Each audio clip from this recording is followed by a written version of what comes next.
وحبيبنا وشفيعنا ومولانا محمد طلع البدر علينا من ثنيات الوداع وجب الشكر علينا ما دعا لله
دائما للخير ساعة طلع البدر علينا من ثنيات الوداع وجب الشكر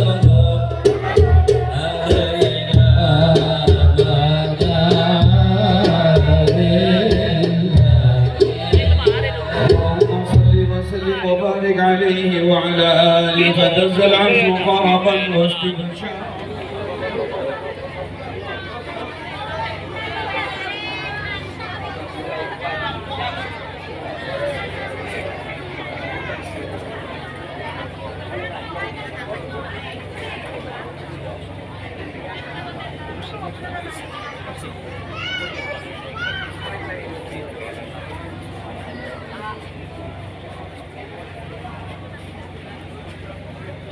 Habis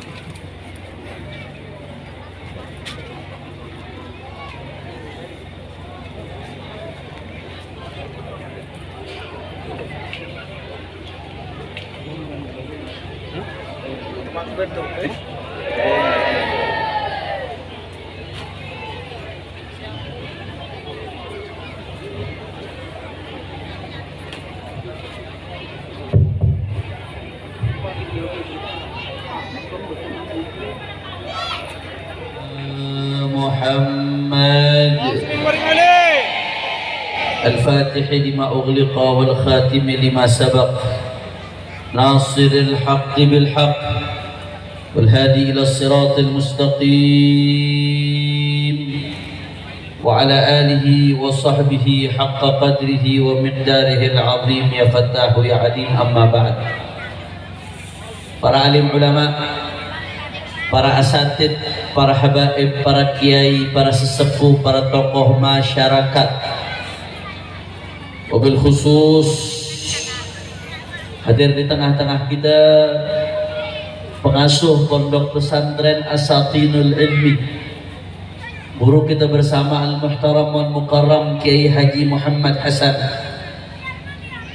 Juga di sini hadir di tengah-tengah kita ada Al-Habib Abdul Qadir Al-Haddad, Al-Habib Abdullah As-Segaf, Al-Habib Abdul Rahman Al-Khirid selaku Ketua DPW Front Persaudaraan Islam Kabupaten Sampang. Begitu pula Al-Habib Muhammad Jailani As-Segaf, Al-Habib Ali, Kiai Haji Muhib Sahibul Mi'raj, Kiai Haji Muhib Sahibul Buraq, Kiai Haji Midhat Iraqi, Kiai Haji Zainal Arifin Jazuli, Kiai Haji Aziz Ihsan, Kiai Haji Syamsuddin, Kiai Haji Abdul Jud, Kiai Haji Abdullah Ahmad Abdullah, Kiai Haji Syamsul Ma'arif, Kiai Haji Qaidul Ghurril Muhajjalin Ihsan. Juga hadir di sini bersama saya Al-Habib Haidar Ibn Ali Al-Haddad selaku Wakil Sekretaris Majelis Syuro DPP FPI. Dan juga di sini ada bersama saya Ustadz Son Haji dan semuanya yang tidak saya sebutkan satu persatu tanpa mengurangi rasa hormat saya kepada beliau semua. Kita doakan mudah-mudahan para habaib, para ulama, para asatid, para tuan-tuan guru kita Allah panjangkan nomornya, Allah sehatkan badannya, Allah jaga zahir batinnya, Allah menangkan perjuangannya. Amin ya Rabbal. Dan salam penghormatan yang paling istimewa saya hadiahkan kepada hadirin hadirat, muslimin muslimat, mukminin mukminat yang hadir pada malam hari ini. Semua angkat tangannya, kita minta sama Allah, mudah-mudahan tidaklah kita keluar dari tempat ini kecuali semua dosa kita diampuni oleh Allah. Yang sakit Allah angkat penyakitnya, Allah sehatkan badannya. Semua yang hadir dilapangkan rezekinya, diberkahi kehidupannya. Amin ya Rabbal Alamin. Ahibba'il kiram, alhamdulillah, pada malam hari ini kita sama-sama berkumpul tidak lain dan tidak bukan dalam rangka haflah al-imtihan wal ikhtibar di pondok pesantren Asatinul Ilmi yang ke-13. Maka sebelum saya sampaikan satu dua patah kata yang ingin saya sampaikan, mari sama-sama kita bacakan Fatihah dengan niat mudah-mudahan pondok pesantren Asatinul Ilmi Allah jadikan ma'hadan thayyiban, ma'hadan mubarakan, ma'hadan salihan, ma'hadan nafi'an, ma'hadan ma'muran yakirru bihi ainul habib sallallahu alaihi wasallam. Dan juga mudah-mudahan seluruh pengasuh, para duan-duan guru, para asatid, para santri, para wali santri, mudah-mudahan semuanya mendapatkan keberkahan oleh Allah Subhanahu wa taala. Santri-santrinya dijadikan minal ulama al-amilin wa minad du'atil mukhlisin wa minad du'atil mukhlisin wa minal mujahidin fi sabili rabbil alamin wa minal mutakallimin bi lughati sayyidil mursalin. Ala hadhihi an-niyyah wa li kulli niyyatin salihah jami'ah syamilah li khairatid dunya wal akhirah wa ala man wa aslafuna as-salihun wa ila hadratin nabi bisirril Fatihah. A'udzu billahi minasyaitonir rajim. Bismillahirrahmanirrahim. Alhamdulillahi rabbil alamin arrahmanir rahim maliki yaumiddin. Iyyaka na'budu wa iyyaka nasta'in ihdinas siratal mustaqim. siratal ladzina an'amta 'alaihim ghairil maghdubi 'alaihim waladdallin. Ahiba'il kiram, kita pada malam hari ini sama-sama merayakan haflatul imtihan di Pondok Pesantren Asatinul Ilmi. Tentunya segala bentuk pendidikan yang kita buat di tengah-tengah masyarakat tujuannya agar generasi umat Islam ke depan menjadi generasi yang lebih baik lagi, saudara. Betul? Tujuan dari berjalannya pendidikan ini agar bangsa kita, negara kita, umat ini menjadi lebih baik lagi, saudara. Maka kalau bicara soal perbaikan, saya jadi teringat apa yang disampaikan oleh Imam Qutbul Irsyad wa Ghawthul Ibad wal Bilad Al-Habib Abdullah bin Alawi bin Muhammad Al-Haddad di dalam kitab beliau Al-Fusul Al-Ilmiyah wal Usul Al-Hikamiyah. Al-Imam Al-Haddad mengatakan rijalul alam arba'ah wa ala salahihim wa istiqamatihim yaduru salahuhu wa istiqamatuhu. Kata Al-Habib Abdullah Al-Haddad Sahibur Ratib, saya terjemahkan dengan terjemah kontekstual. Kalau mau negeri makin baik, bangsa makin baik, negara makin baik, bahkan dunia semakin baik, maka harus ada 4 golongan, saudara. Harus ada berapa golongan? Ada 4. Semakin baik 4 golongan ini, maka negeri, bangsa, negara, bahkan dunia akan semakin baik, saudara. Tapi semakin buruk 4 golongan ini, atau bahkan sebaliknya, semakin banyak orang kebalikan dari 4 golongan ini, maka bangsa, negara, bahkan dunia akan semakin hancur, saudara. Na'udzubillah min. Siapa saja 4 golongan tersebut, Habib? Kata Imam Al-Haddad, yang pertama, kalau mau negeri makin baik, bangsa makin baik, negara makin baik, harus ada golongan yang pertama, yaitu abidun, mustaqimun, zahidun, mutajarridun, dzu ma'rifatin billahi kamilah wa basiratin nafidah. Kalau mau negeri makin baik harus ada golongan yang pertama, siapa? Abidun, ahli ibadah, mustaqimun, yang istiqamah, mutajarridun, yang fokus dalam ibadahnya kepada Allah Subhanahu wa taala, dzu ma'rifatin billahi kamilah, yang betul-betul mengenal Allah Subhanahu wa ta'ala, wa basiratin nafidah, dan betul-betul punya mata hati yang tajam. Saudara, mereka aulia Allah, para kekasih-kekasih Allah, yang begitu malam hari datang, ketika orang-orang sibuk dengan tidurnya, sibuk terlelap di atas kasurnya, tapi mereka tetap sujud kepada Allah Subhanahu wa ta'ala. Di saat itu mereka istighfar, minta ampun kepada Allah untuk dirinya, untuk keluarganya, untuk orang-orang di sekitarnya. Qaumun idza arkhadh dhalamu suturahu lam tulfihim rahnal wita wal madja'i bal talqahum 'umud al-maharib qawaman lillah akrim bis-sujud ar-ruk'i. Kata Imam Al-Haddad, orang-orang yang begitu datang malam hari, mereka berdiri tegak, saudara. Mereka tidak tidur di atas kasurnya, mereka berdiri tegak seperti tiang-tiang masjid, berdiri baca Al-Quran di dalam salatnya, kemudian sujud kepada Allah Subhanahu.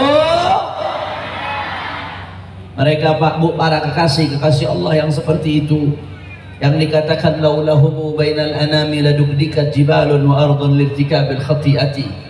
Tanpa mereka, para kekasih Allah yang terus bersambung hatinya dengan Allah Subhanahu wa ta'ala, saudara, tanpa mereka maka niscaya Allah akan goncangkan menyingkapkan itu gunung-gunung saking banyaknya dosa yang dilakukan manusia, saudara.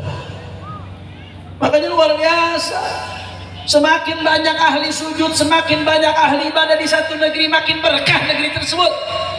Allah akan turunkan pertolongannya, Allah akan turunkan kemenangan. Saya jadi teringat Bapak Ibu sekalian, ada seorang khalifah. Khalifah ini ngirim pasukan, saudara. Begitu pasukan dikirim Bapak Ibu sekalian, Anda tahu apa yang terjadi?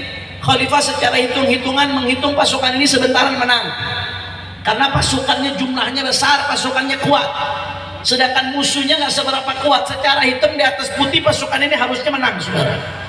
Begitu pasukan dikirim, akhirnya Khalifah mendapati pasukan tidak kunjung menang, saudara. Lama waktu berlalu, tapi pasukan tidak kunjung menang, ibadah Allah. Akhirnya Khalifah bertanya-tanya, ini ada sesuatu pasti ini. Ini ada masalah pasti ini, saudara. Apa yang dilakukan Khalifah? Khalifah melakukan sidak. Dicek secara mendadak oleh Khalifah, saudara. Sidaknya bukan siang hari, sidaknya sore hari, saudara. Bukan sore hari, sidaknya di sepertiga malam terakhir, saudara. Itu Khalifah ngecek tenda-tenda tentara, tenda-tenda pasukan. Dicek sama Khalifah, dilihat tenda pertama, pasukan lagi pada tahajud. Siangnya perang, malamnya tahajud. Alhamdulillah. Dilihat tenda kedua, begitu lagi Pak Bu. Mereka lagi tahajud, lagi ibadah. Dilihat tenda ketiga, saudara, lagi pada baca Al-Quran, lagi pada ibadah. Terus satu-satu itu tenda dicek oleh Khalifah sampai kepada tenda yang keempat, saudara. Begitu di tenda yang kesekian, saudara, ternyata Khalifah mendapatkan salah satu tenda. Di saat yang lain lagi ibadah, ada salah satu tenda yang tertidur lelap dalam keadaan ghaflah, lari kepada Allah Subhanahu wa Ta'ala, saudara.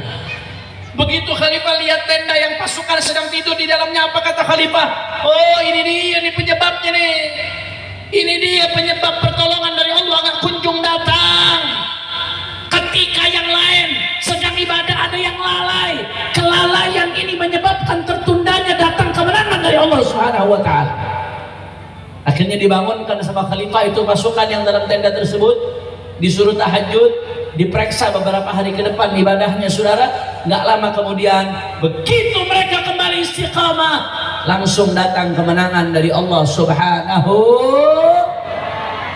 Perhatikan baik-baik Pak Bu, perhatikan baik-baik. Nggak tahajud menyebabkan tertunda kemenangan dari Allah. Bagaimana kalau orang nggak sholat subuh, saudara? Itu penyebab kalahnya perjuangan itu yang begitu, saudara. Nggak tahajud itu menyebabkan menjadi celah buat musuh.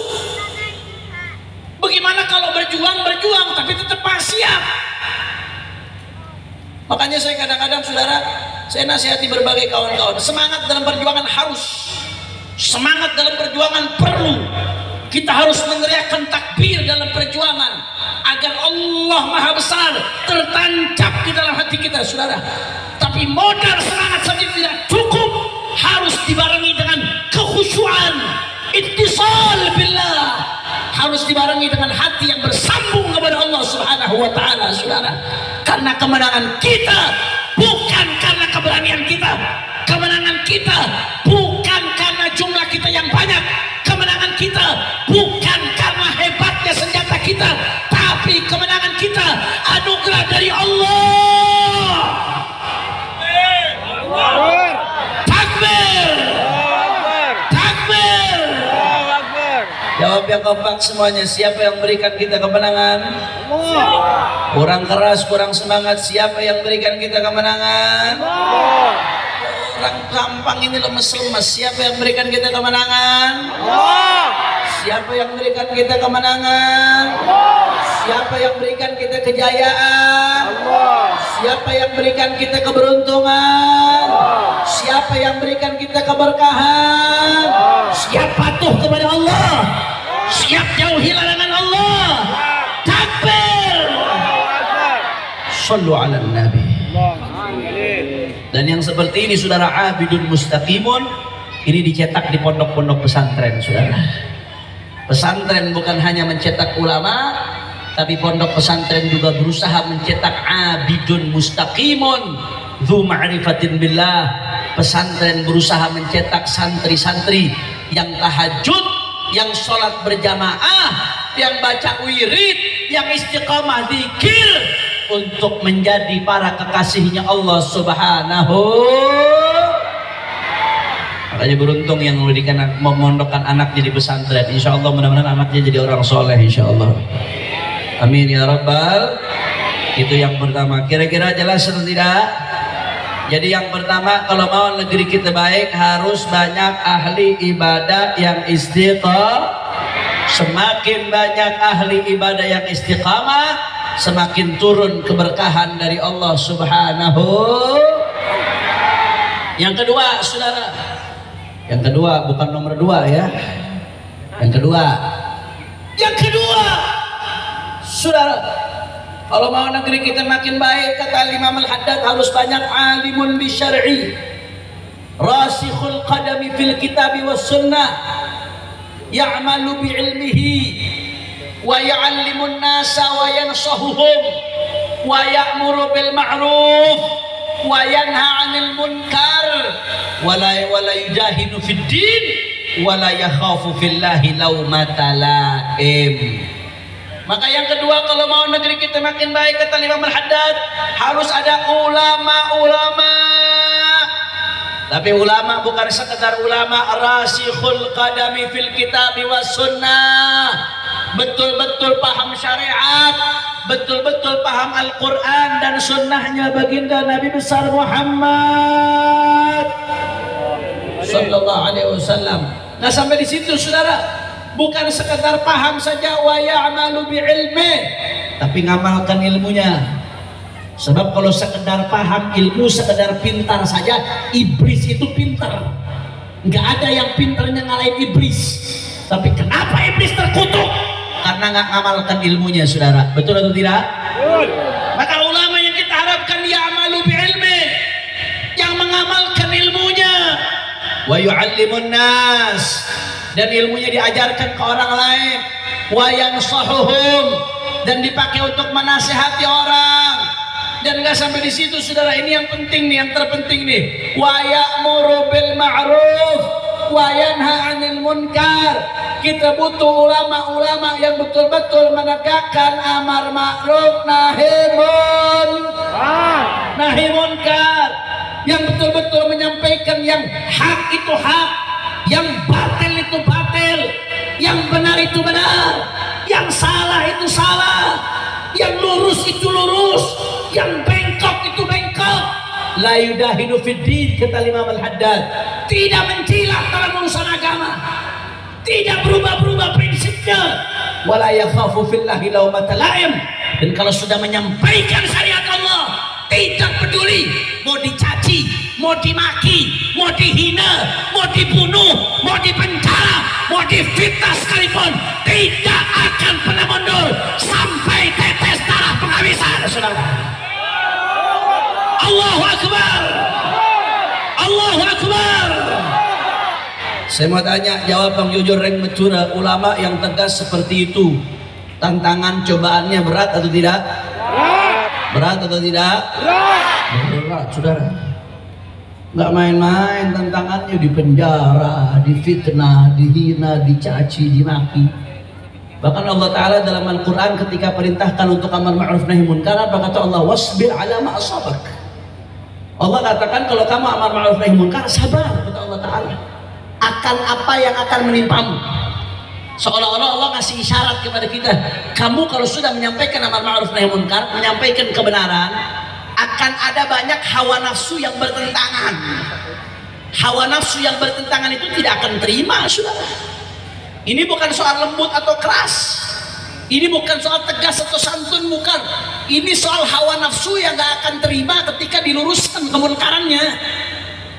Makanya yang nggak terima itu akan ada yang menghina, mencaci, memaki, menghinakan, merendahkan. Allah mengatakan dalam Al-Quran, bagi mereka yang menegakkan amar ma'ruf nahi munkar, wasbir ala ma asabak, sabar. Karena nggak gampang, saudara. Tapi kalau amar ma'ruf nahi munkar ditinggalkan, bisa lebih fatal lagi. Allah katakan dalam Al-Quran, Umat ini jadi umat yang terbaik bukan karena banyak jumlahnya, bukan karena saudara paling canggih peralatannya, bukan karena kaya sumber daya alamnya, tapi kata Allah Ta'ala umat ini jadi umat terbaik. Kuntum khaira ummatin ukhrijat linnas ta'muruna bil ma'ruf wa tanhauna 'anil. Kalian jadi umat terbaik karena menegakkan amar ma'ruf nahi munkar. Kalau ada yang salah ditegur, ada yang maksiat jangan didiamkan, ada kezaliman jangan didiamkan. Makanya sebagian ulama tafsir Pak Bu itu mengatakan khairiyatu hadhihi ummah masyrutatun bihadza syarat. Predikat umat yang terbaik itu bergantung dengan syarat amar ma'ruf nahi munkar. Kalau amar ma'ruf nahi munkar masih ditegakkan di tengah umat, maka predikat umat terbaik masih melekat di tengah-tengah umat, saudara. Tapi kalau amar ma'ruf nahi munkar tidak lagi dijalankan, kemaksiatan dibiarkan merajalela di mana-mana, didiamkan, semuanya bungkam, semuanya tutup mata, maka jangan salahkan kalau predikat umat terbaik dipertanyakan kepada generasi umat ini, saudara. Bahaya kalau amar ma'ruf nahi munkar ditinggalkan, bahaya, saudara. Nggak main-main ya, ikhwan. Sayyidatuna Aisyah pernah nanya Pak Bu ke Rasulullah, ya Rasulullah, anahdiku wa fina salihun. Ya Rasulullah, apakah kita akan binasa, bencana akan datang padahal orang-orang soleh masih banyak di tengah kita ya Rasulullah? Yang ahli baca Quran masih banyak ya Rasulullah, yang ahli zikir masih banyak ya Rasulullah, yang ahli ibadah masih banyak ya Rasulullah. Apakah musibah akan datang? Apakah bencana akan datang? Apa jawaban Nabi SAW? Na'am, idza kathural khabath. Ya, kalau kemaksiatan dibiarkan merajalela, kemunkaran dibiarkan di mana-mana, Allah marah, Allah murka, turun musibah. Musibah kalau udah datang Pak Bu, yang namanya bencana, tsunami, nggak bisa membedakan mana yang Habib, mana yang pelacur, semuanya kena, saudara. Bencana kalau sudah datang nggak bisa membedakan mana yang kiai, mana yang tukang mabok, nggak bisa dibedakan sama bencana, saudara. Yang namanya angin puting beliung itu kayak kemarin terjadi, luar biasa. Serem itu di Bandung terjadi angin puting beliung, serem sekali, saudara. Sebentaran atap-atap hancur semuanya. Itu kalau sudah datang nggak bisa membedakan mana rumahnya ustadz, mana rumahnya tukang judi, dia nggak bisa bedakan, saudara. Musibah kalau udah datang, adorratil jami, yang soleh, yang taleh, semuanya kena. Gara-gara apa? Salah satu yang mancing musibah, maksiat yang dipertontonkan. Makanya dulu di Jakarta Pak Bu ada satu bencong. Orang Madura tahu bencong tahu. Ada bencong ngomong begini, ini ustadz kenapa sih repot banget? Yang maksiat kan saya, yang dosa saya, yang diazab saya, yang masuk neraka saya, kenapa situ yang repot? Akhirnya saya jawab pakai bahasa Betawi, yang maksiat emang elu, yang dosa emang elu, yang diazab elu, yang masuk neraka elu, tapi lu maksiat terang-terangan. Kalau lu maksiat terang-terangan, Allah marah, Allah murka, turun musibah, semuanya kena. Betul atau tidak? Betul atau tidak? Masa gara-gara bencong kita ikut kena maksiat, kita ikut kena musibah? Yang benar aja, rugi dong. Ini ketahuan suka buka TikTok nih. Jelas atau tidak? Makanya kita bangga di Madura. Sampai saat ini ulama-ulamanya masih banyak yang kompak amar ma'ruf nahi munkar, saudara. Di Madura nggak gampang orang membuka diskotik di Madura, nggak gampang orang membuka tempat judi di Madura, nggak gampang orang membuka pabrik miras di Madura. Kenapa? Karena takut berhadapan dengan ulama-ulama yang menegakkan amar ma'ruf nahi munkar. Allahu Akbar, Allahu Akbar. Selama ulama-ulama Madura masih istiqamah amar ma'ruf nahi munkar, insya Allah Madura aman dari musibah, saudara.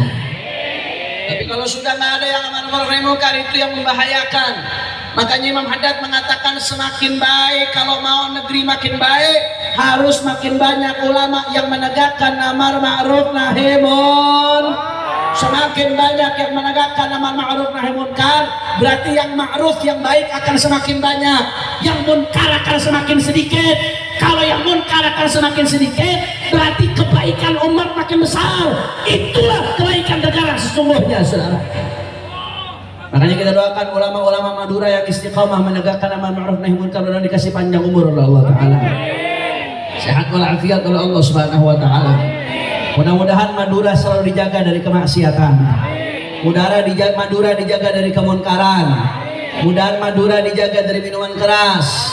Madura dijaga dari narkoba. Madura dijaga dari perjudian.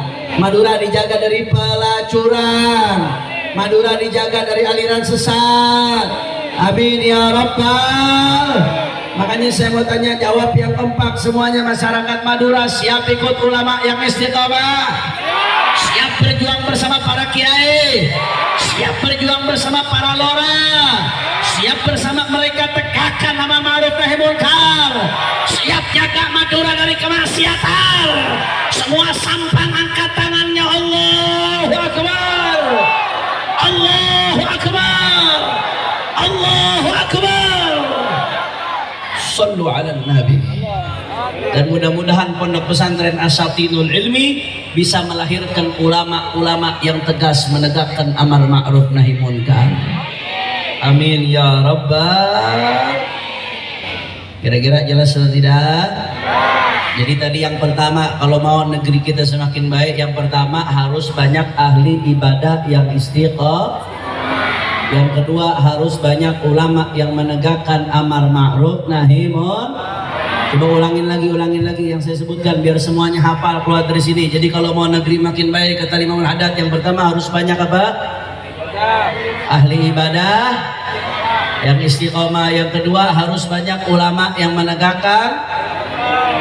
Alhamdulillah. Berarti yang keberapa sekarang? Yang ketiga, saudara. Yang ketiga, kata Imam Haddad, kalau mau negeri kita makin baik, harus banyak al-ghaniyus soleh, orang kaya yang soleh. Orang kalau udah kaya soleh, Pak Bu, Masya Allah, pesantren dibantu, majelis taklim diperhatikan, masjid musolah dibantu, anak-anak yatim diperhatikan, santri-santri diperhatikan. Alhamdulillah. Orang kaya kalau udah soleh, Pak Bu, luar biasa, efek positifnya tuh luar biasa kalau orang kaya soleh.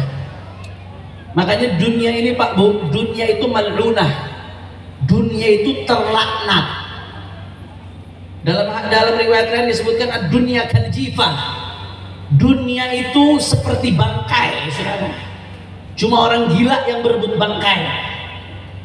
Akan tetapi meskipun dunia begitu tercela, tapi kalau dunia ada di tangan orang soleh, apa kata Nabi? Ni'mal malu salih lirrajuli salih.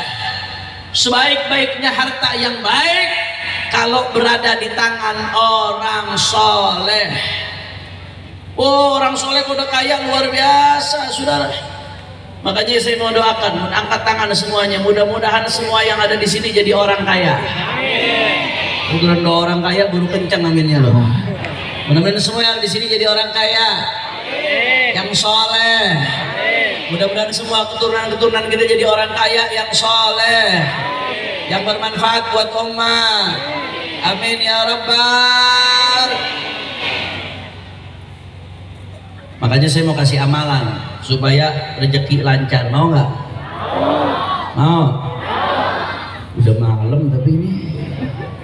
Lanjut. Masih semangat? Udah jam 10 lewat. Masih semangat? Itu ibu-ibu banyak yang udah ngantuk kayaknya tuh. Lanjut. Masih semangat? Yakin? Betul? Takbir. Saya mau kasih amalan supaya rezeki lancar, supaya rezekinya ngalir. Ini amalan saya dapatkan dari kakak sepupu saya, Habib Hasan bin Ali Al-Kaf. Beliau dengar langsung dari Habib Hasan Asy-Syatili. Al-Allamah Al-Arif Billah Al-Habib Hasan bin Abdullah bin Umar Al-Syatiri, kakaknya Habib Salim Al-Syatiri, ulama besar wali Allah terkenal di kota Tarim. Apa amalannya? Kalau mau rezeki lancar, setiap hari Jumat baca ya Ghaniyu ya Mughni. Bacanya apa? Kurang kompak, ikutin saya. Ya Ghaniyu Ya Ghaniyu ya Mughni. Ya Mughni. Itu dibaca 40 kali. Berapa kali? 40 kali. Setiap 10 kali ditambah dengan aghnini. Apa? Aghnini. Pakai ghain, aghnini. Aghnini. Jadi ya ghaniya mughni ya ghaniya mughni ya ghaniya mughni ya ghaniya mughni ya ghaniya mughni ya ghaniya mughni ya ghaniya ya mughni ya ghaniya ya mughni ya ghaniya ya mughni ya ghaniya mughni 10 kali tambah aghnini. Berarti aghnininya berapa kali? 4 kali berarti. Ya ghaniya mughni 40 kali. Setiap 10 kali diselang-selangi dengan apa artinya ya ghaniya mughni? Ya ghani itu artinya wahai zat yang maha kaya. Ya Mughni artinya wahai zat yang maha memberikan kekayaan. Aghnini artinya ya Allah berikanlah aku kekayaan. Mudah-mudahan kaya zahir dan batin insyaallah. Amin ya rabbal. Kapan dibacanya Habib? Antara dua khutbah, bainal khutbatin. Ketika khotib duduk antara dua khutbah, antara khutbah pertama dengan khutbah kedua, langsung baca ya Ghani ya Mughni 40 kali. Setiap 10 kali diseling-selingi aghnini, dibaca saudara. Ibu-ibu bagaimana Beb? Ibu-ibu nggak Jumatan kan Beb? Betul Bu? Betul. Baca ketika suaminya sudah jalan Jumat, dengar khotib sudah mulai khutbah, baca di rumah masing-masing saudara. Baca, insya Allah saya sudah ngamalkan sendiri. Mujarab yang ngamalkan ini insya Allah rezekinya berkah melimpah. Amin. Yang penting ngamalkannya dengan penuh yakin. Amin ya rabbal. Apa tadi amalannya? Ya Ghaniyu Ya Mughni. ya Mughni. Berapa kali? 40 kali. Di setiap 10 kali diseling-selingi dengan apa? Aghnini. Aghnini. Setiap 10 kali. Kapan dibacanya? Hari Jumat antara dua Khutbah. Kalau antara dua khutbah nggak cukup bagaimana? Nggak apa-apa, lebih dikit masuk ke khutbah kedua. Yang penting jangan dikeraskan suaranya, cukup pelan-pelan suaranya saudara. Insya Allah yang amalkan ini rezekinya makin berkah insya Allah. Saya ijazahkan kepada semua yang hadir raghbatan fil khair, semuanya saya ijazahkan kepada semua ajaztukum jami'an kama ajazana syekhuna qulu qabilnal ijazah. Semua katakan qabilnal ijazah. Mudah-mudahan barakah insya Allah. Mudah-mudahan semuanya jadi orang kaya lahir batin. Amin ya rabbal.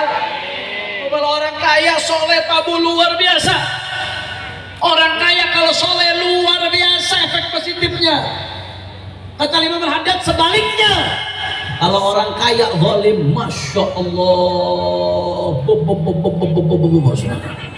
luar biasa efek buruknya. Kalau orang miskin zalim, udah miskin zalim lagi saudara. Apa yang mau dia lakukan? Nggak bisa dia lakukan apa-apa.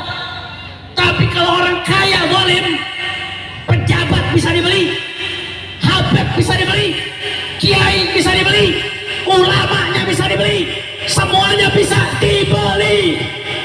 Kalau orang kaya zalim saudara, hati-hati, bahaya. Makanya sekarang nih di dunia, di berbagai belahan dunia, ada fenomena yang disebut dengan fenomena oligarki. Apa itu fenomena oligarki saudara?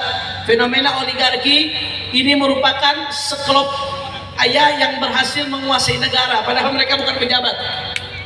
Jumlahnya paling cuma 10 orang, 9 orang, 20 orang, sedikit jumlahnya. Tapi dengan kekayaannya yang gak terbatas, mereka bisa menguasai pejabat saudara. Mereka bisa intervensi pembuatan undang-undang, mereka bisa intervensi pembuatan aturan. Berbagai belahan dunia dirusak oleh orang-orang kaya yang zalim, oligarki. Kita doakan mudah-mudahan oligarki itu Allah kasih hidayah insyaallah, biar bisa bermanfaat buat umat insyaallah. Kalau memang Allah catat di Lauhil Mahfuz mereka nggak akan dapat hidayah, mudah-mudahan kalau mereka yang punya niat buruk dihancurkan oleh Allah Subhanahu wa taala. Amin ya rabbal. Amin ya rabbal. Kira-kira jelas atau tidak? Jelas. Jadi yang ketiga, kalau mau negeri kita makin baik, harus banyak orang kaya yang soleh. Sekarang yang keberapa? Saya ulang dulu dari yang pertama. Tadi yang pertama apa? Udah lupa deh. Ingatnya Agni doang, seurusan fulus. Yang pertama apa? Harus banyak ahli ibadah yang istiqamah. Yang kedua, harus banyak ulama yang menegakkan amar ma'ruf nahi munkar. Yang ketiga, kalau mau negeri makin baik harus banyak orang kaya yang keempat, kita Imam Al-Haddad. Kalau mau negeri makin baik, saudara, maka harus ada imamun adilun munsifun hasanus sirah salihus sarirah mustaqimus siyasah. Kata Imam Al-Haddad, kalau mau negeri kita makin baik harus ada imam, harus ada pemimpin adilun yang adil, munsifun yang betul-betul objektif, tidak berat sebelah. Semua karangan dirangkul, bukan hanya pendukungnya saja, saudara. Hasanus sirah, track recordnya bagus. Salihus sarirah, kepribadiannya bagus, ketakwaannya bagus, agamanya bagus. Mustaqimus siyasah, lurus di dalam mengatur negara. Makanya nggak main-main, Pak Bu. Pemimpin kalau udah adil, Masya Allah, luar biasa. Kalau pemimpin sudah adil, saudara, itu kata Nabi Muhammad, yaumun min imamin adil khairun min ibadati sittina sana. Ini hadis dikutip oleh Imam Ibnu Hajar Al-Haytami dalam kitabnya Az-Zawajir an Iktirafil Kabair. Satu hari dari pemimpin adil itu lebih baik daripada ibadah 60 tahun, saudara. Anda bayangkan, satu hari dari penjabat yang adil, pemimpin adil, itu lebih baik daripada ibadah 60 tahun. Kenapa, saudara? Karena kalau seseorang ibadah, naf'uhu qasir, yang merasakan manfaat di dirinya sendiri. Tapi kalau pemimpin udah adil, saudara, Masya Allah. Kalau dia bupati punya jutaan rakyat, kalau dia wali kota punya ratusan ribu rakyat, kalau dia gubernur punya puluhan juta rakyat, kalau dia presiden punya ratusan juta rakyat, satu keadilan yang dia buat, yang merasakan manfaatnya ratusan ribu, jutaan, belasan juta, puluhan juta, sampai ratusan juta orang, saudara. Itu satu keadilan yang dia buat. Makanya nggak main-main. Satu hari dari pemimpin adil lebih baik daripada ibadah 60 tahun. Walaupun sebaliknya, kata Nabi SAW, ya pemimpin yang nggak adil, yang zalim, jangankan masuk surga, nyium bau surga aja nggak akan dapat, saudara. Pemimpin-pemimpin yang zalim, yang sombong, yang nindas umat itu, saudara, sekarang boleh mereka membusungkan dada di dunia, tapi nanti di akhirat jangankan masuk surga, kata Nabi. Lam yaruh raihatal jannah, cium bau surga aja nggak akan. Na'udzubillah min. Makanya kita rindu pengen dapat pemimpin adil. Maka bagaimana caranya mau dapat pemimpin adil? Ada dua cara, saudara. Dari bawah ke atas dan dari atas ke bawah. Yang pertama dari bawah ke atas. Bagaimana maksudnya dari bawah ke atas, Habib? Nabi mengatakan, kama takunu yuwalla alaikum. Kata Rasulullah, kualitas kalian menentukan kualitas pemimpin kalian. Kalau rakyatnya baik, Allah akan berikan pemimpin yang baik. Allah akan mengangkat pemimpin tergantung kualitas rakyatnya. Semakin taat rakyat kepada Allah, Allah akan berikan pemimpin yang taat kepada Allah. Tapi semakin suka maksiat rakyatnya, semakin jauh dari Allah, semakin rakyat senang melanggar aturan Allah, Allah akan berikan pemimpin yang serupa dengan itu, saudara. Maka jangan sampai kita hanya nuding-nuding orang lain, pengen dapat pemimpin baik, tapi nggak introspeksi diri. Pengen dapat pemimpin baik, tapi sholat subuh masih kesiangan, saudara. Pengen dapat pemimpin baik, teriak-teriak, tapi anak istrinya keluar rumah masih buka aurat. Pengen dapat pemimpin baik, tapi masih suka makan riba. Padahal riba haram. Allah tantang perang orang yang makan riba dalam Al-Quran. Bagaimana orang ditantang perang sama Allah mau dapat pemimpin baik, saudara? Pengen dapat pemimpin baik, tapi masih suka lihat porno. Bagaimana, saudara? Maksiat yang kita lakukan ikut menanam saham atas lahirnya pemimpin-pemimpin yang jahat, saudara. Maksiat yang kita lakukan ikut menanam saham atas lahirnya pemimpin-pemimpin bejat. Maka kalau mau dapat pimpin yang baik, yuk sama-sama dari Sabang sampai Merauke umat Islam introspeksi diri, istighfar, minta ampun sama Allah. Lihat diri kita masing-masing, lihat keluarga kita, lihat orang-orang di sekitar kita. Kalau kita bisa perbaiki umat, insya Allah Allah akan berikan kita pemimpin yang baik. Amin ya Rabbal. Itu di satu sisi dari bawah ke atas. Tapi yang kedua, saudara, yang juga harus dilakukan dari atas ke bawah. Apa maksudnya dari atas ke bawah, Habib? Pemimpin baik itu harus diperjuangkan. Nggak bisa tiba-tiba muncul begitu saja pemimpin baik. Harus diperjuangkan, harus dinaikkan. Makanya Imam Ibrahim Al-Laqani dalam Jauharatul Tauhid, beliau mengatakan wa wajibun nasbul imamil adli bisyar'i fa'lam la bihukmil aqli. Ngangkat pemimpin yang adil itu wajib. Itu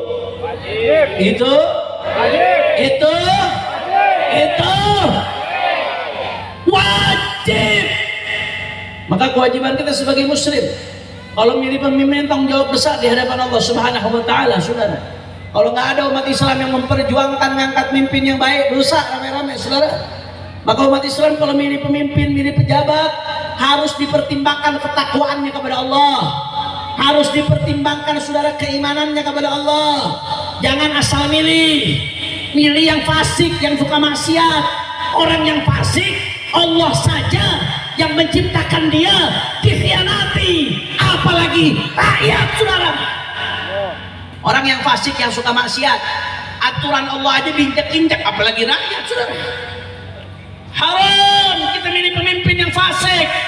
Pilih pemimpin, pertimbangkan baik-baik ketakwaannya, keimanannya, track recordnya, saudara, kecerdasannya. Saya yang penting didukung oleh fulan dan fulan, saudara. Mau fasik kek, mau bejat, tetap dipilih, saudara. Haram. Bangsa ini terlalu besar untuk dikorbankan karena fanatisme golongan, saudara. Betul? Nggak boleh kita milih pemimpin gara-gara orang kompak, gara-gara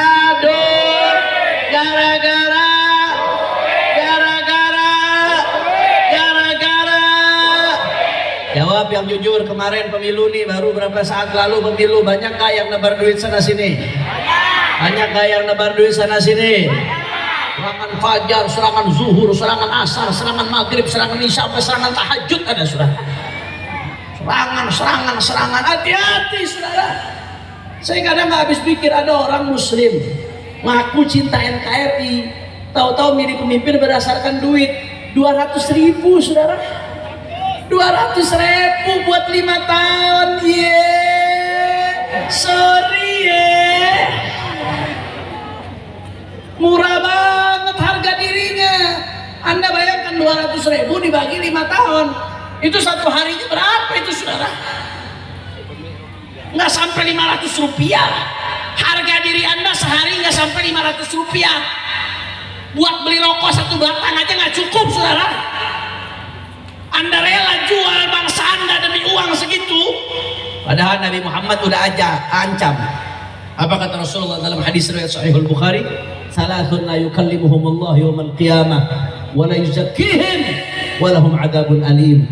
Kata Nabi Muhammad, ada 3 golongan tidak akan diajak bicara oleh Allah di hari kiamat, dan 3 golongan ini tidak akan disucikan oleh Allah, dan mereka akan mendapatkan adab yang pedih. Siapa 3 golongan tersebut?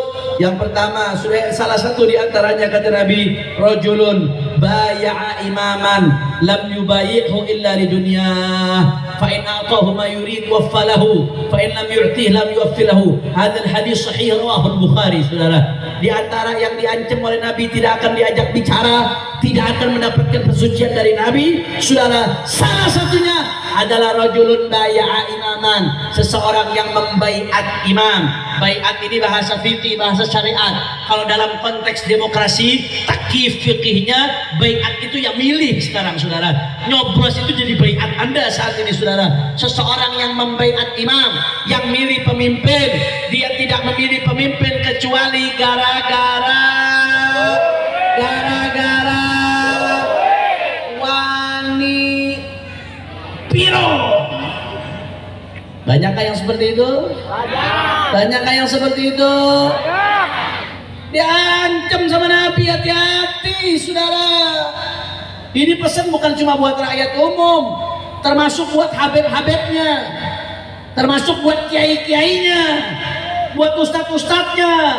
Sebab biasanya semakin besar seseorang, makin besar majelisnya, makin besar pesantrennya, tawaran duitnya makin besar, amplopnya tebal coklat, saudara. Betul atau tidak? Betul atau tidak? Tanggung jawab kamu di hadapan Allah, tanggung jawab. Ar-rashi wal murtashi finnar, kata Nabi. Orang yang nyogok disogok dua-duanya di neraka. Na'udzubillah, amin. Jangan sampai milih pemimpin pertimbangannya gara-gara duit. Kenapa? Karena sebab orang kalau mau naik jadi pemimpin dengan cara nebar duit di mana-mana, semakin banyak dia tebar uang. Besok begitu jadi korupsinya makin banyak, saudara.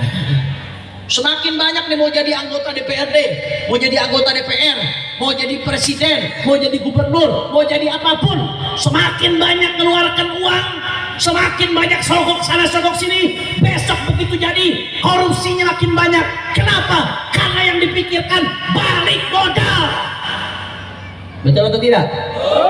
Ada gratis, makanya banyak caleg-caleg udah keluar duit banyak, begitu nggak jadi gila masuk rumah sakit jiwa, saudara. Karena pusing balik uang dari mana. Anda jangan seneng kalau dapat duit ketika mau nyoblos, ada orang bagi duit, jangan seneng. Itu permulaan uang negara Anda dirampok. Makanya KPK mengatakan akar dari korupsi money politik. Akar permalahan korupsi adalah politik uang. Semakin Anda mendukung politik uang, semakin Anda ikut andil dalam tumbuh suburnya koruptor di negeri ini. Na'udzubillah min. Kira-kira jelas atau tidak? Jelas atau tidak? Maka ada dua cara kita mendapat pemimpin yang baik, saudara. Dari bawah ke atas, rakyatnya perbaiki, dekatkan kepada Allah, Allah akan berikan pemimpin yang baik. Yang kedua, dari atas ke bawah, perjuangkan pemimpin yang baik, dukung pemimpin yang baik, menangkan pemimpin yang baik, agar kita diberikan pemimpin yang baik oleh Allah Subhanahu. Makanya kemarin kita sudah pilpres, saudara.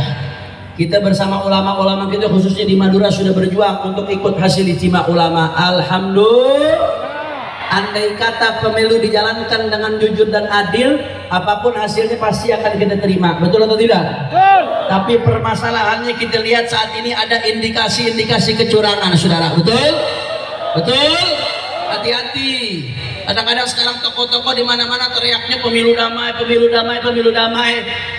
Saudara, damai itu bisa tercipta kalau nggak ada kecurangan.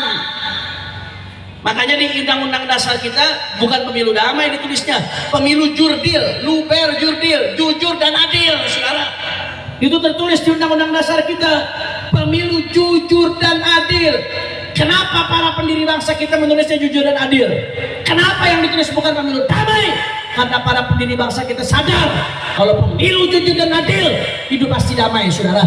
Tapi kalau pemilu curang, itu yang menyebabkan keributan di tengah rakyat. Andai kata kita main bola, wasitnya adil, kira-kira penonton tenang atau tidak? Tenang atau tidak? Tapi kalau main bola, wasitnya ikut main, apalagi wasitnya curang, wasitnya memenangkan salah satu pihak, saudara. Jangan salahkan kalau penonton rame-rame turun ke lapangan untuk ikutan main, saudara. Makanya kita melihat saat ini ada indikasi-indikasi kecurangan, baik sebelum pemilu atau saat pemilu atau saat penghitungan. Itu saudara, indikasi sebelum pemilu sudah diungkap diantaranya dalam film Dirty Vote. Itu panjang lebar membahas indikasi sebelum pemilu. Baik hari H atau selanjutnya sudah dibahas panjang lebar oleh para tim hukum, saudara, dan lain sebagainya dan lain sebagainya, saudara. Yang kita minta saat ini, tegakkan hukum seadil-adilnya. Proses Kalau mau tim hukum melaksanakan KMK itu urusan mereka. Tapi kalau saya pribadi, saya nggak percaya kalau proses hukumnya diajak ke MK karena di situ ada pamannya, saudara. Betul atau tidak? Betul atau tidak? Loh, Habib kok bilang begitu? Ya, ini namanya konflik of interest, saudara. Konflik kepentingan itu nggak boleh dalam dunia hukum, saudara. Paman menghakimi ponakan ini bisa bahaya, bisa konflik kepentingan. Bagaimana saya mau percaya sebagai rakyat, saudara? Makanya saya mendukung kalau penyelesaian masalah seperti ini ada dua cara penyelesaian. Penyelesaian pertama dengan jalur hukum lewat MK, lewat Bawaslu. Tapi ada cara penyelesaian kedua lewat jalur politik. Makanya ada wacana mau menggelar hak angket untuk investigasi, untuk meneliti bagaimana terjadinya kecurangan di dalam proses pemilu, saudara. Saya mau tanya rakyat, kalau DPR menggelar hak angket untuk menyelidiki kecurangan yang ada di pemilu, dukung atau jangan? Dukung atau jangan? Dukung atau jangan? Makanya segera tolong selamatkan demokrasi di negeri ini. Kita minta para anggota dewan gunakan hak sebagai pengawasnya, lakukan hak angket. Kalau bagian sebelah sana, kalau anda nggak curang, nggak usah takut dengan hak angket, saudara. Apapun hasilnya kita bisa terima kalau nggak curang. Tapi kalau curang, ini yang bisa merusak negeri kita, saudara. Nggak, kita nggak ngotot memaksakan kalau kita harus menang. Nggak, kita sportif kalau tidak curang. Tapi kalau ada curangan harus diusut, harus diinvestigasi, harus dibongkar seluas-luasnya, saudara. Betul? Betul? Oke, saya mau tanya, jawab yang kompak semua umat Islam Madura khususnya, siap lawan kecurangan? Siap jaga NKRI? Siap jaga Indonesia? Siap jaga Pancasila? Siap jaga bangsa kita? Semua angkat tangannya. Allahu Akbar! Allahu Akbar! Allahu Akbar! Sallu ala Nabi. Allahumma salli wa sallim barik. Kali terakhir, saudara. Kira-kira jelas atau tidak?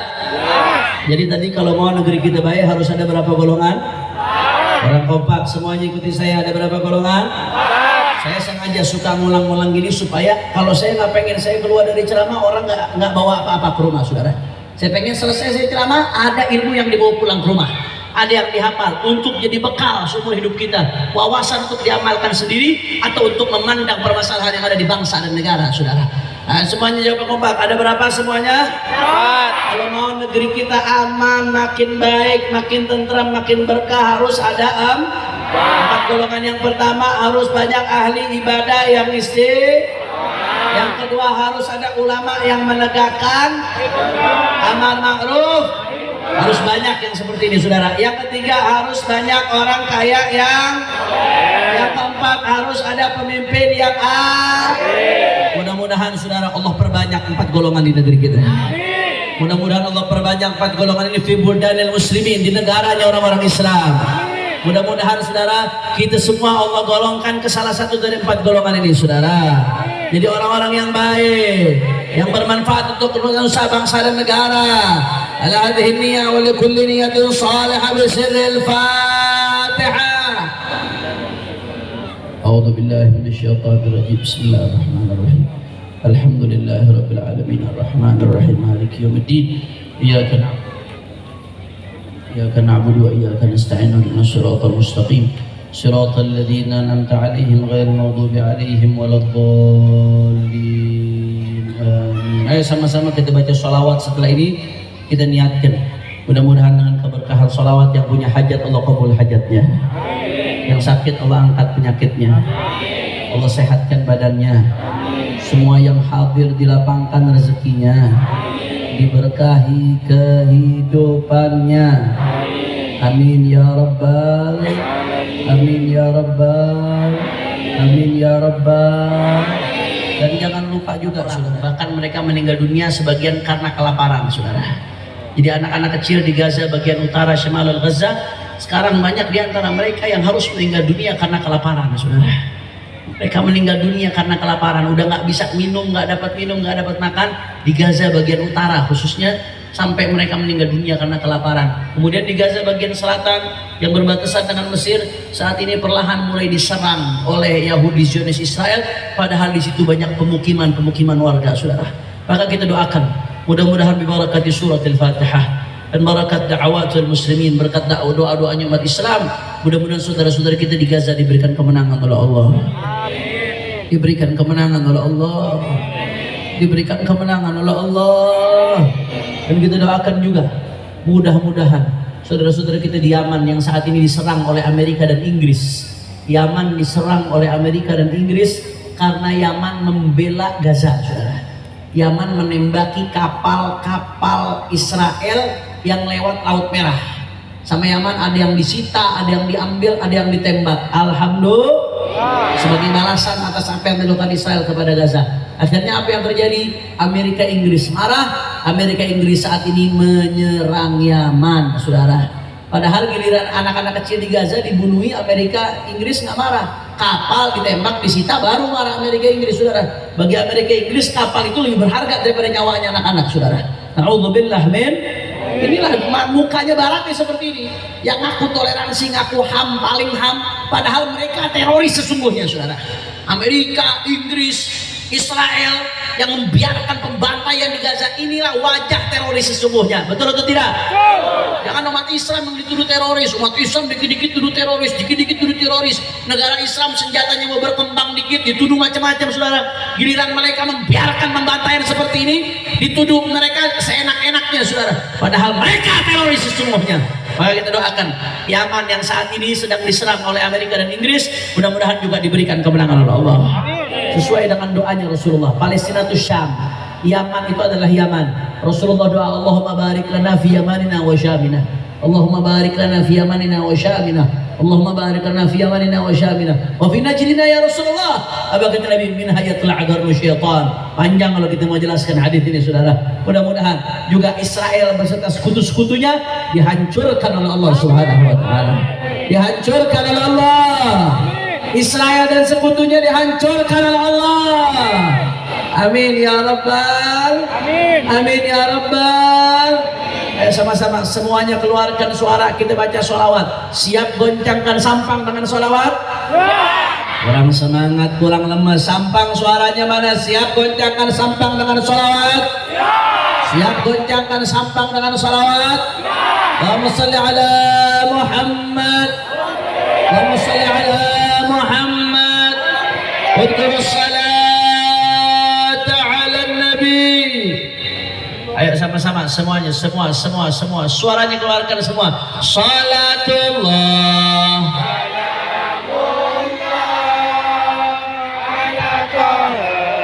Rasulillah, salatullah. Boleh hadroh ikut, tapi backing vokal jangan ikut. Sin Habibillah, salatullah, salam.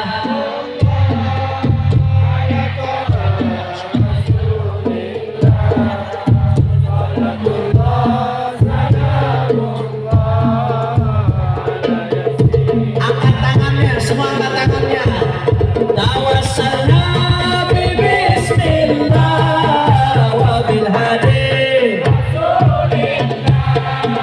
Tawassalna billah wa bil hadi Rasulillah wa kulli mujahidin lillah bi ahlil ya Allah, salatullah.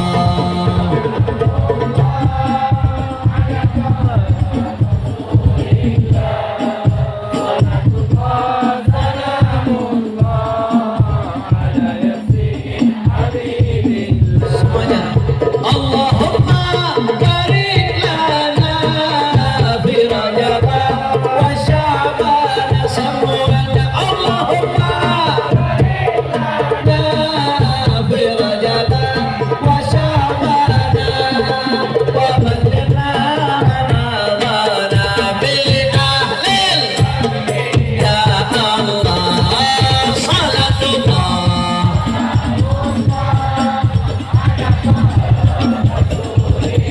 Allah, salatullah.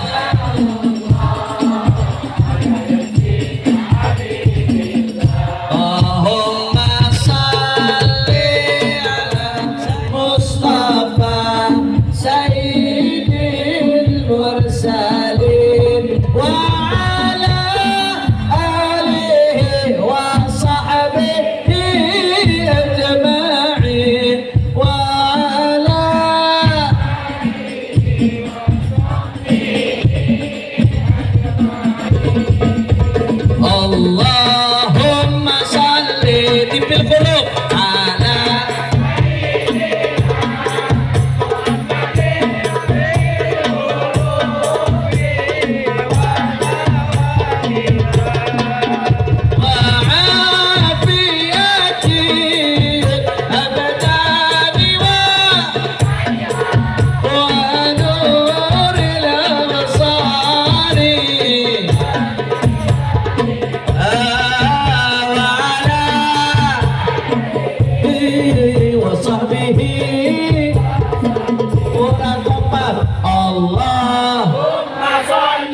lebih keras. Allahumma sholli. Keras lagi. Allahumma sholli ala sayyidina Muhammadin tibbil qulubi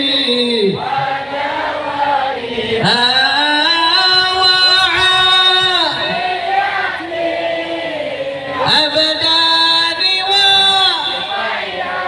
ونور الأبصار وعلى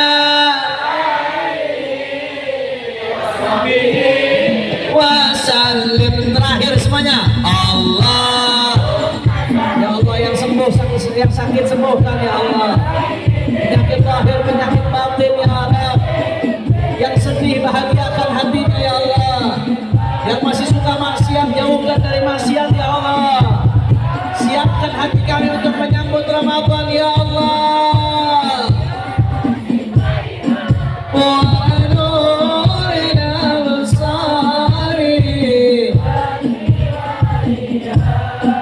wa ala alihi wa sahbihi. Semua angkat tangannya, takbir, takbir, takbir.